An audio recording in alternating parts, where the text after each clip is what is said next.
ክርስቶስ ፈጣሪ ነው ወይ? ፈጣሪ አይደለም ነው ብለህ የምታምነው አንተ?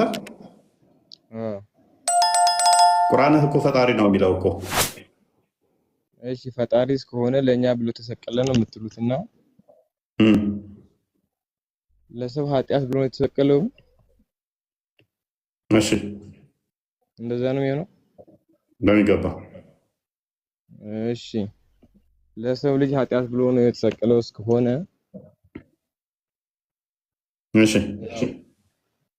ሙስሊምም ኦርቶዶክስም ይሁዳንም ሁሉም የሰው ልጅ ነው። እሺ ለሰው ልጅ ኃጢአት እስከሆነ ድረስ ኦኬ ኢየሱስ ክርስቶስ የምታመልኩት ፓወር ስላለው ኃይል ስላለው ስለሆነ የሚሰቅለው ደግሞ የሰው ልጅ ነው። አይሁድ ማለት የእስራኤል ሕዝብ ሲሆን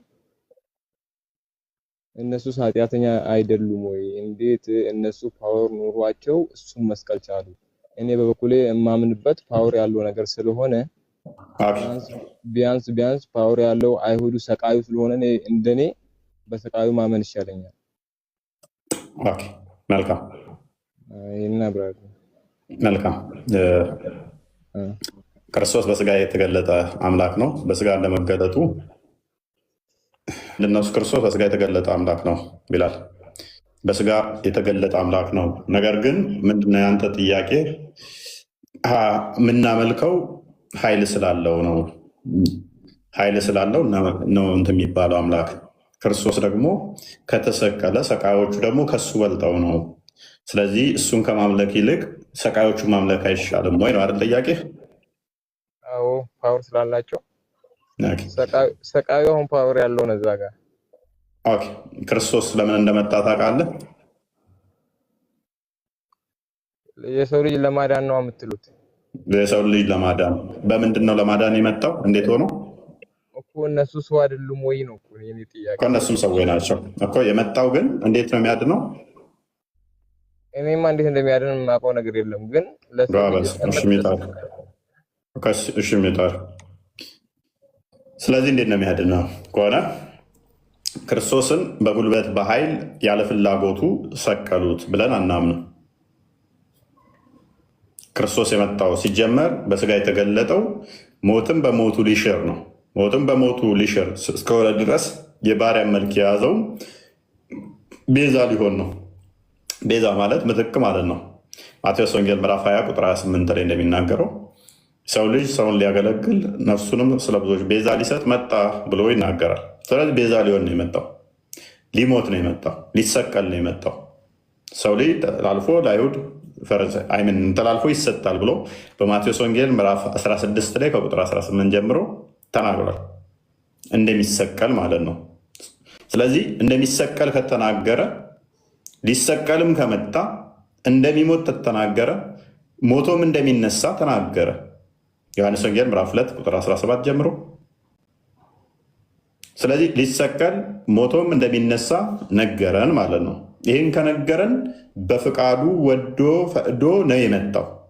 አይሁዶች እሱ ሳይፈልግ በግዴታ እንትን ብለው ኃይል በርትቶባቸው አግኝተው እነሱ ኃይል የሆነ ቁዋ ኖሯቸው እሱ አቅመ ደካማ ፈጣሪ እንደዛ አይደለም። ራሱ በስጋ የተገለጠው የኔንና የናንተን የባሪያውን መልክ የያዘው በስጋ የተገለጠው እርሱ ፍጹም አምላክ ፍጹም ሰው ነው። ሰው እንደዛ የተገለጠው እሱ ሳይፈልግ እነሱ በግዴታቸው አይደለም፣ ወዶ ፈቅዶ ነው። ምክንያቱም ነፍሴን ላነሳት ስልጣን አለኝ፣ ላኖራትም ስልጣን አለኝ፣ ከእኔ ማንም አይወስድም ብሎ ዮሐንስ ወንጌል ምዕራፍ 10 ቁጥር 17 እስከ 19 ይናገራል። እነሱ በግዴታ ከእሱ ነፍሱን ማውጣት ይችላሉ ነው። እርሱ ግን ሊያኖራት ስልጣን እንዳለው፣ ሊያነሳት ስልጣን እንዳለው፣ ከእጁም ማንም ሊወስዳት እንደማይችል ተናገረ። ነፍሴን ደግሞ አነሳት ዘንድ አኖራታለሁና ስለዚህ አብ ይወደኛል አለ። ቁጥር 19 ላይ እኔ በፍቃድ ያኖራታለሁ እንጂ ከእኔ ማንም አይወስዳትም አለ። ስለዚህ ሰንበዲ መጥቶ በጉልበት እሱን ነፍሱም ያነሳ ምናምን እንትን የሚል ነው። በማንም አደርጋት አለ በፍቃዴ። በፍቃዱ ግን አሳልፎ ስለኛ ቤዛ ለመሆን ተሰቀለ፣ ራሱን አሳልፎ ሰጠ ማለት ነው። ይህም ዮሐንስ ወንጌል ምዕራፍ 18 ላይ ከቁጥር 3 አካባቢ ጀምሮ ሊፈልጉት ይመጣሉ። ሲመጡ ሊይዙት ሲሉ እነሱ በጣም ጉልበት ስላላቸው ነው ቢላል እንዳለው እነሱን ማምለክ ይሻላል፣ እነሱ ኃይለኛ ስለሆኑ እሱ አቅም ስለሌለው አለ።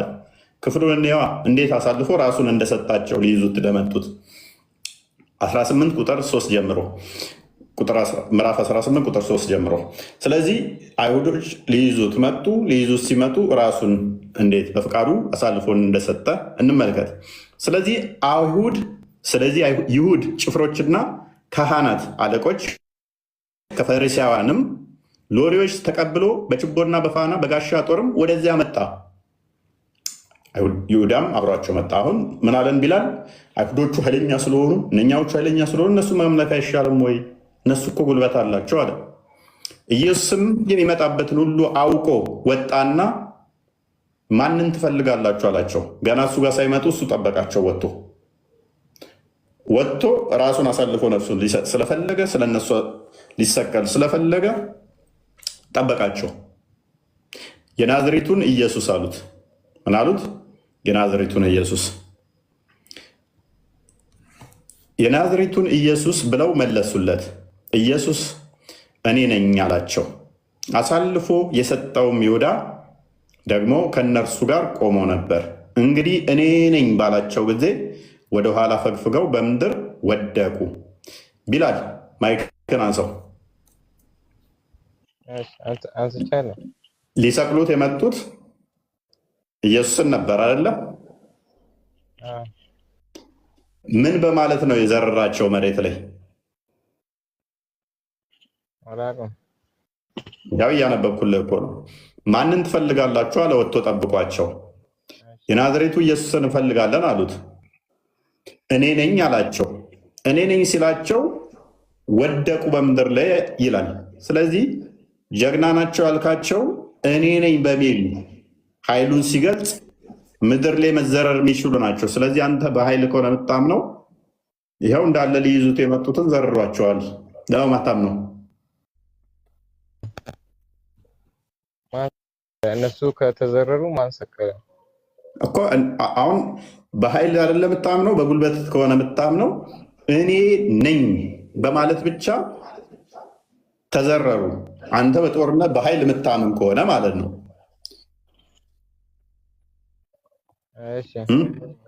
ስለዚህ በደንብ አስተውል። እነሱ ጉልበት ኖሯቸው ኃይል ኖሯቸው ከሱ በልጠው እሱን በግድ እሱ ሳይፈልግ መስቀል ሳይፈልግ እነሱ በግዴታ አይደለም ራሱን አሳልፈው ስለሰጣቸው እንጂ በግዴታ አይደለም። ደግሞም ማንን ትፈልጋላችሁ ብሎ ጠየቃቸው። እነርሱም የናዝሬቱ ኢየሱስን አሉት። ኢየሱስ መልሶ እኔ ነኝ አለኋችሁ። እንግዲህ እኔን ትፈልጉ እንደሆነ እነዚህ ይሂዱ፣ ተዋቸዋል። እኔን ውሰዱኝ፣ እነሱን ተዋቸዋል። ራሱን አሳልፎ በፍቃዱ ሰጣቸው። በፍቃዱ ስለኛ ወዶ ፈቅዶ ተሰቀለ። እኛ ክፉ አድራጊዎቹም እንደው ተሱ ጉልበት ቅዋ በልተው በኃይል እንትን ብለው አይደለም። ስለዚህ ሴፍ አንስቶ ጴጥሮስ እንትን ሲል ምን አለው? ተው አለው፣ ከፍ አድርገው። የጦርነት ጉዳይ ከሆነ አንተ ጴጥሮስን ልታመልክ ነው፣ ደግሞ መልሰ ዝቅ አድርገው። ስምዖን ጴጥሮስም ሴፍ ስለነበረው መዘዘ። የሊቀ ካህናቱንም ባሪያ መጥቶ ቀኝ ጆሮውን ቆረጠ። የባሪያውም ስም ማልቆስ ነበረ። ኢየሱስም ጴጥሮስን ሴፍህን ወደ ሰገባው ክተት፣ አብ የሰጠኝን ጽዋ አልጠጣትምን አለው። ማቴዎስ ወንጌል ምዕራፍ 26 ቁጥር 52 ላይ ሴፍ የሚያነሳ በሴፍ ይሞታል። ስለዚህ ሴፍህን ወደ ሰገባው መልስ ይለዋል። ስለዚህ ክርስቶስ እንደሚከላከልለት አቶ መዋጋት አቅቶ ነው የመጣው። ምንድን ነው? ያችን ጽዋ ሊጠጣ ምን በመስቀል ላይ ስለኛ ሊሰቀል ቤዛ ሊሆን ነው። ከዛ አንጻር ነው እንጂ እነሱ ጉልበት ኖሯቸው ኃይል ኖሯቸው ማለት አይደለም። ለዓለም ሞቷል፣ ለሁሉ ሞቷል። ለሰቀሉትም ስለሞተላቸው ነው። እየወጉት እየሰቀሉት እንኳን የሚሰሩትን አያውቁምና ይቅር በላቸው ያለው። ዲሉ መሐመድ ተመለስ። ተረድቻለሁ። ልቀጥል።